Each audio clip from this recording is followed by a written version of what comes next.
একটা শাসনহীন অবস্থার মধ্যে ছিলাম, তখন আপনারা সড়কের দায়িত্ব নিয়েছেন এবং সড়কে একটা ব্যাপক বিশৃঙ্খলা থেকে পুরো দেশকে রক্ষা করেছেন।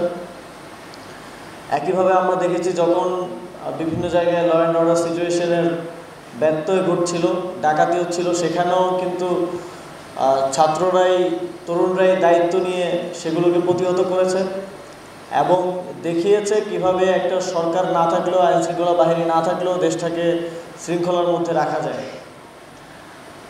আমরা এটাকে ক্যারি অন করতে চাই।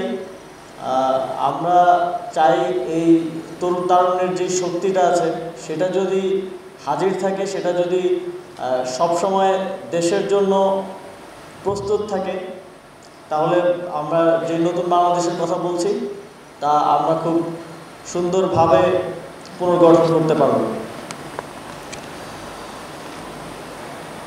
আমি একটা প্রেস ব্রিফিংয়ে মনে হয় বলেছিলাম যে একটা ট্রেনিংয়ের ব্যবস্থা করা, তো আমি খুবই আনন্দিত আজকে সেটা শুরু করা সম্ভব হয়েছে এবং ব্যাচভিত্তিকভাবে আপনাদের যারা এই ট্রাফিক ব্যবস্থাপনার দায়িত্ব নিয়েছেন সবাইকে এই ট্রেনিং নিশ্চিত করার চেষ্টা আমরা করব।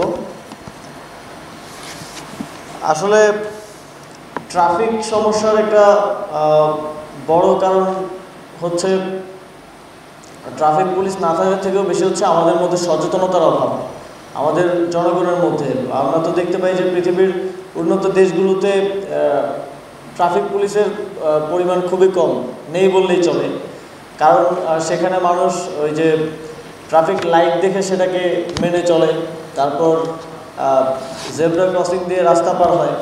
কিন্তু আমাদের এই সচেতনতার অভাব থাকার কারণে আমরা যদি ট্রাফিক পুলিশ রাখিও এবং বেশিও রাখি, তারপরেও অনেক সময় এটার ব্যত্যয় ঘটে। এই সচেতনতাটা আমাদের সমাজের মধ্যে আসলে স্প্রেড করতে হবে এবং আপনারাই এটার একটা বড় মাধ্যম হতে পারেন। আপনাদের নিজেদের এক্সপিরিয়েন্স আছে, আপনারা এখান থেকেও আশা করি শিখতে পারবেন এবং সেটা পরিবারকে, প্রতিবেশীদের সবাইকে এই ট্রাফিক নিয়ম মেনে চলার যে বা সামাজিক সচেতনতা সেটা আমাদেরকে ছড়িয়ে দিতে হবে এবং এই কথাগুলো বারবার বলে যেতে হবে। ট্রাফিক নিয়ন্ত্রণে কিছু সরঞ্জামের কথা আপনারা বলেছেন।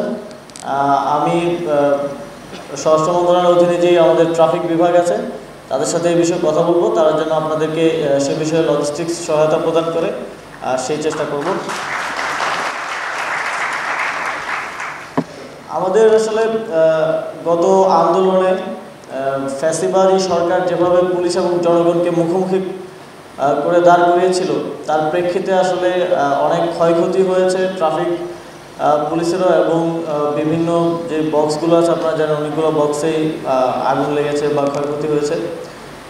এছাড়াও আমাদের সার্বিক যেই ট্রাফিক ব্যবস্থাপনা সেটার আধুনিকায়ন ও যুগোপযোগী করে সেটার সংস্কার প্রয়োজন। আমরা সব ক্ষেত্রে সংস্কারের কথা বলছি এবং এক্ষেত্রেও আমরা অবশ্যই সংস্কার করব। বাংলাদেশের ট্রাফিক ব্যবস্থাপনাকে কীভাবে উন্নত বিশ্বের মতো করে আধুনিকায়ন করা যায় এবং যথাসম্ভব ম্যানুয়াল অর্থাৎ মানুষের মাধ্যমে যে নিয়ন্ত্রণ সেটাকে কমিয়ে ডিজিটালাইজ করা যায় সেটার দিকে আমরা অবশ্যই মনোযোগ দিব।